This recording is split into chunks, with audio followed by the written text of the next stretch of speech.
Hey guys, I'm Victor and welcome to another episode of Film Fan Perspective. And for the first review of 2017, I'll be reviewing Underworld Blood Wars.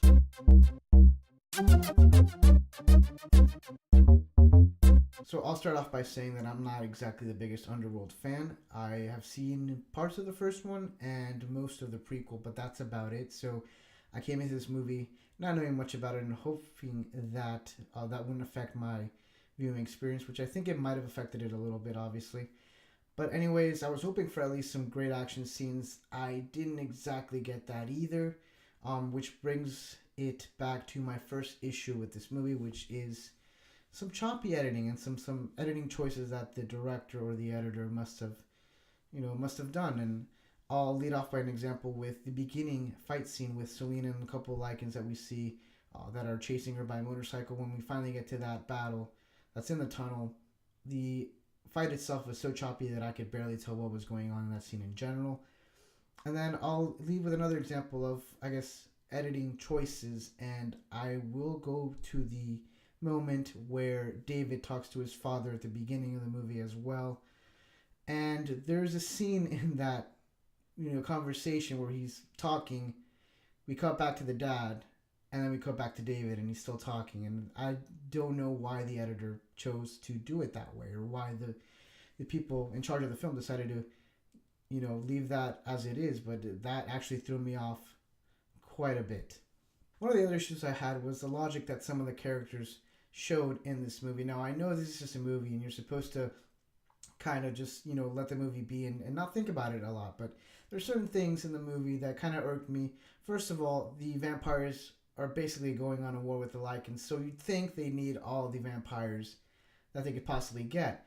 And so what irked me first was the whole scene where they killed a couple of the young vampires in order to basically frame Celine and get her into trouble. And I didn't understand why. There could have been many other ways, to frame her and have her, basically responsible for something bad and have her basically, sentenced to death or whatever. But that wasn't a choice that I think was in the brightest of ideas that they had there. Another one is when David gets the sword, or he gets rewarded the sword that's made out of silver. And in a battle, you want as many advantages as you can. So I thought that in itself would have been a great thing to have. But he initially rejects it because of his disdain for his mother and what that means to him internally. But again, like I said, this isn't a moment where you have to hold your mother, and have a grudge on her. I think it's a moment where you have to just suck it up and take what you can get. Now, a couple of things I did like about this movie is the new arms that are used to kill the vampires. Now, I have not seen the last Underworld movie, but I'm assuming that is in the modern world as well, so we might have already seen these type of weaponry. But I thought that, the guns with the UV bullets was amazing. I thought that was really nicely done. And I also liked the whole Nordic coven vampires coming into the picture. I liked their new, their beliefs, that they have a different belief than the coven that we see in the initial part of the movie.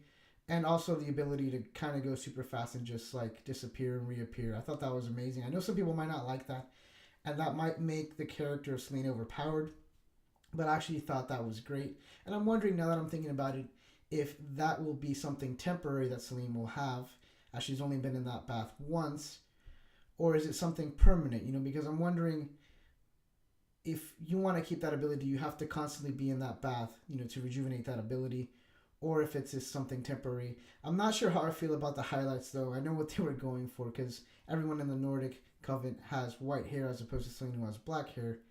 But I'm still not sure how I feel about those highlights. Overall, I didn't hate this movie, but I didn't love it either. I don't think it's as bad as everyone says it is, but I don't think I can recommend this movie unless you are a fan of the franchise as a whole. And as for my rating, I will give this movie a 3 out of 10. Please let me know in the comment section if you guys liked it, if you watched it and didn't like it.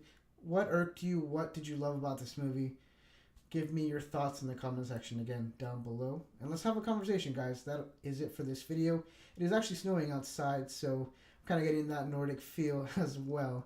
And I'm supposed to check out a Monster Calls later today. Hopefully, if the weather subsides, I'll be able to do that, and I'll have a review by tomorrow at some point in that day. So until next time, guys, peace out.